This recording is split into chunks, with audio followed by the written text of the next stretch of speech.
खबर है आपके बाराबंकी जनपद से। वन विभाग के द्वारा तकनीकी पौधाशाला प्रशिक्षण कार्यक्रम का किया गया आयोजन। आपको बता दें कि बाराबंकी जनपद रेंज बाराबंकी के सफदरगंज चौराहा पर बनी जैतपुर पौधाशाला पर तकनीकी पौधाशाला प्रशिक्षण कार्यक्रम का आयोजन हुआ, जिसमें आए हुए वन विभाग के आला अधिकारियों व जिले स्तर के अधिकारीगण व सेक्शन प्रभारी आदि लोगों की उपस्थिति रही, जिसमें मुख्य रूप से अधिकारियों द्वारा वनों की सुरक्षा और पौधाशालों को लेकर जानकारी दी गई। तो वही उपस्थिति रही आईएएस रेणु सिंह, चीफ वन संरक्षक Lucknow, IAS Manoj Kumar Sonkar, chief commissioner Ayodhya मंडल और Akashdeep Badhawan, DFO Barabanki, SDO TRN के सिंह, रेंजर शख गुप्ता, डिप्टी रेंजर अनिलकांत गुप्ता। तो वही बीट प्रभारी सफदरगंज सुरेंद्र नाथ सैनी, दीपक कुमार वन दरोगा मसौली, 1 लाख हुसैन बीट प्रभारी मसौली, तुषार कुमार वन दरोगा रेंज रामनगर व रज्जब बीट प्रभारी रेंज रामनगर व राम तिलक यादव बीट प्रभारी बिंदुरा आदि वन विभाग कर्मचारी मौजूद रहे। आदर्श उजाला प्रिंट एवं इलेक्ट्रॉनिक मीडिया से ब्यूरो रिपोर्ट, मुकेश यादव, बाराबंकी।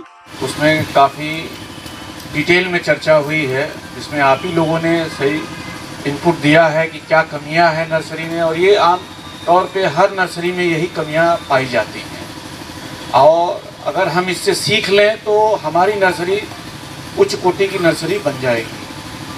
हमें ध्यान ये देना होगा कि जो बिंदु आज उठे हैं, इन बिंदुओं पे कहीं भी कोई क्वेश्चन हमारी नर्सरी जो हमारे क्षेत्र में आपके है उसमें फिर से क्वेश्चन मार्क ना लगे। जैसा आकाश ने बताया है, सारी बिंदु जो है समावेश करके हम लोग जो है आपको भेज भी देंगे। लेकिन मेरा अनुरोध ये है कि उसके बाद भी अगर हमारे स्तर से कहीं लापरवाही होगी, पता चले कि हमने फायर लाइन नहीं बनाया है, हमने ग्रेडिंग नहीं की है, शिफ्टिंग नहीं किया है, हमने जो है क्या कहते हैं रोगों को पहचान करके उसको रोग मुक्त नहीं किया है, या उसके बाद भी लापरवाही हो रही है, तो ये क्षम्य नहीं रहेगा। मेरा अनुरोध है कि आप लोग इससे सीखें और सीख के बहुत बढ़िया नर्सरी बना लें, जिससे कि कई कार्यशाला जो जिस उद्देश्य से किया जा रहा है वो उद्देश्य पूरा हो। जैसा आपके निर्देश से हम इसको अनुकरण करने का बिल्कुल इसको एज ए वर्कशॉप नहीं, अब क्योंकि इस वर्कशॉप में रिसोर्स पर्सन आप खुद ही थे, तो अब खुद की बात तो खुद आदमी मना ही नहीं कर सकता है, तो आप खुद अपने सबको अनुकरण ज़रूर करेंगे। अब मैं अनुरोध करूँगा आज के हमारे चीफ गेस्ट और हमारे सीनियर मोस्ट ऑफिसर मैडम से कि क्लोजिंग रिमार्क्स मैम आप दें और हमारे समस्त जितने भी स्टाफ है उन सबका ज्ञानवर्धन करने की कृपा करें। कंजर्वेटर साहब, डीएफओ साहब, एसडीओ साहब, यहाँ उपस्थित समस्त हमारे रेंज ऑफिसर्स और उनके साथ में आए हुए स्टाफ। आज वास्तव में ये जो वर्कशॉप हुआ, it is very unique workshop. जब आकाश ने मुझे बताया कि हम लोग इस तरह से करने जा रहे हैं कि 4 नेगेटिव्स और मैंने फिर उसमें ऐड कर दिया 2 पॉजिटिव्स, बिकॉज नेगेटिव के साथ पॉजिटिव होना भी बहुत ज़रूरी है। हम लोग सिर्फ यदि नेगेटिविटी की बात करें तो बात नहीं बनती है। आप लोग जो लेकर के आए हैं points, they are just remarkable, और एक ऐसी चीज़ है जो आई थिंक हर एक नर्सरी पे लागू होती है। और इतनी यूनिक पॉइंट्स आपने बोली कि हम लोग सामने देखते हैं फिर भी दिमाग से चीज़ें उतर जाती हैं। जैसे fire line, I think nobody really thought about it कि फॉरेस्ट में आपकी nursery should have a fire line, किसी ने सोचा नहीं। और भी बहुत सारी चीज़ें जो आप लोगों ने बताई, यूनिक और बहुत सुंदर चीज़ें आप लोगों ने बताई, और आपस में अपने एक्सपीरियंस आप लोगों ने शेयर किए और यहाँ के बारे में आपने बताया। अब मैं ये चाहती हूँ कि जो भी पॉइंट्स आज हम यहाँ से लेके जाएंगे, टेक अवे पॉइंट्स, हम अपने सारे नर्सरीज़ में इसको इम्प्लीमेंट करेंगे। मैं रिक्वेस्ट करूँगी आकाश से कि ये एक मिनट्स ऑफ द मीटिंग बनाएं, और मैं इसको अपने सारे नर्सरी में जाते हैं वास्तव में उसमें क्या नेगेटिव पॉइंट्स है, क्या पॉजिटिव पॉइंट्स है, मेरे लिए कितनी सारी चीज़ें, कितनी पॉजिटिव चीज़ें हमें निकल के आई कि इसको यदि हम इम्प्लीमेंट करेंगे तो हमारी नर्सरीज डेफिनेटली इम्प्रूव करेंगी। और नर्सरी, जैसे मैंने बताया, नर्सरी इसको क्रैडल बोलते हैं। नर्सरी इज़ ए क्रैडल, मतलब पालना, जहाँ पे आप बच्चों को पालते हैं, और यही है जो बाद में जा कर के प्लांटेशन आपकी सक्सेस स्टोरीज बनेंगे। नॉट समथिंग जो आपने किया है, आप अपने बाल बच्चों को भी बताते हैं। 35 करोड़ के प्लांटेशंस होते थे, उस पर हमने बढ़ चढ़ के भाग लिया था, हमने प्लांटेशंस करवाए थे। It is a matter of pride. ये बहुत ही आप समझे, बिल्कुल प्राउड मोमेंट है हम लोगों के लिए कि हम 35 करोड़ प्लांटेशन में हमने पार्टिसिपेट किया। और फिर आप एज अ स्टोरी अपने बच्चों को बताएंगे, वही स्टोरी आपके बच्चे अपने बच्चों को बताएंगे, and it will be like a heritage. ये एक ऐसी चीज़ होगी जो आप क्रिएट कर रहे हैं, यू आर क्रिएटिंग नेचर।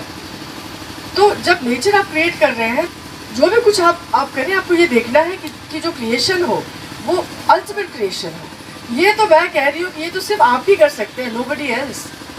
और किसी सर्विस के पास ये बूता ही नहीं है नेचर को क्रिएट करने का। मतलब क्या कमाल की चीज़ है। दिस इज समथिंग यूनिक कि हमें ये करने का मौका मिल रहा है कि एन इकोसिस्टम या क्रिएटिंग। क्योंकि रात में बहुत लोग रहते नहीं हैं यहाँ पे, तो कभी भी अचानक जंगल में आग लग सकती है।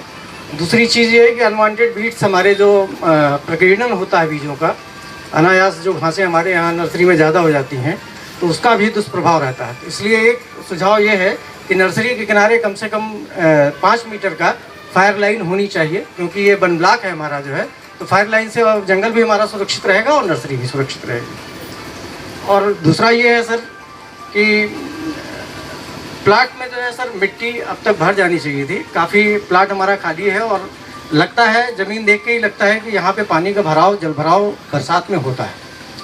तो ये समय से एक नाप के अनुसार जो है खाली प्लाटों में, क्योंकि पिंडी खुदी होगी और पौधे उठे होंगे तो कुछ ना कुछ डैमेज होता है सॉइल का, तो उसका भरान हो जाना चाहिए था सर। सीड बेड हमारा सर एक्चुअल में बहुत छाया में है, तो इसलिए छाया में है, तो इसको शिफ्ट करने की आवश्यकता है।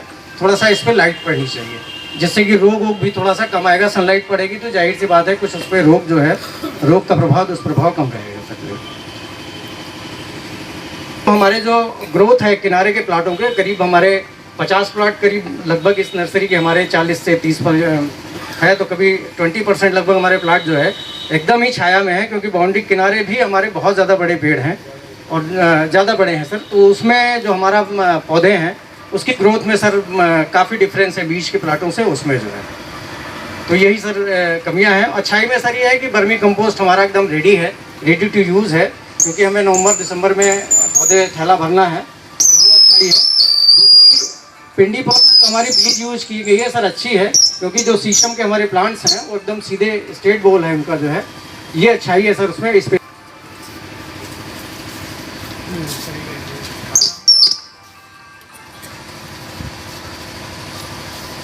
ये बात बिल्कुल सही कहा इन्होंने, द्विवेदी जी ने जो बात बताई बिल्कुल ठीक बताई। हम लोग वन विभाग वाले हैं, तो हम लोग क्या होता है, जहाँ पौधा देखते हैं तो उससे दिल लग जाता है ना। तो नर्सरी में अगर कोई छोटा पौधा खराब हो गया तो हम उसको हटाते नहीं है, जबकि नर्सरी का बहुत क्लियर कट जो है बेसिक फंडामेंटल है कि नर्सरी में जितनी कम छाया उतना अच्छा पौधा। हम लोग क्या होता है, अगर एक कहीं पाकड़ जम जाएगा तो हम कहेंगे अरे भाई ये तो हम वन विभाग वाले नहीं हटाएंगे। नहीं, हटा देना चाहिए। आप शुरुआती स्टेज में हटा देंगे तब तक वो बड़ा पेड़ नहीं बन पाएगा। नहीं, जब बड़ा पेड़ बन जाता है तो फिर जो है उसकी मार्किंग कीजिए, फिर वन निगम को दीजिए, फिर बहुत सारे प्रोसेस शुरू हो जाते हैं। तो ये तो सभी लोग थोड़ा इस पर ध्यान करने की ज़रूरत है। मोटे पेड़ काटने की ज़रूरत ऐसे नहीं है, लेकिन अगर कोई छोटा पौधा उग जाता है तो उसको इमीडिएट हटा देने की ज़रूरत है, जिससे अनवांटेड रूप से वो वहाँ पे ना आ पाए। दूसरा ये इन्होंने बड़ा एक वैल्यूबल पॉइंट उठाया, जो कि जंगल की नर्सरी है, जंगल में है, तो चारों तरफ एक फायर लाइन होनी चाहिए थी। और जगहों पे जैसे खेत के किनारे नर्सरियाँ हैं या खेत में है, तो खेत वाले अपना जो है जो पराली है इत्यादि जला लेते हैं, उनके आदमी रहा करते हैं, तो वहाँ पर ये दिक्कत नहीं आती है। लेकिन यहाँ पर ये समस्या आ सकती है। क्यों भाई, सब लोग सहमत हैं इस बात से? जो जंगल वाली विशेष रेंजें हैं, जैसे कि हैदरगढ़ है, जैसे कि देवा है या रामसनई घाट है, तो उन जगहों पे थोड़ा सा इसको, जो जंगल में हमारी नर्सरियाँ हैं, उस पर गौर करने की ज़रूरत है। और बाकी जो इन्होंने अच्छाई बताई है कि जो शीशम का बीज है, जो शीशम के पौधे लगे हैं पिंडी वाले, वो अच्छे बीज से लाए गए हैं, अच्छे मतलब पौधे से लाए गए हैं।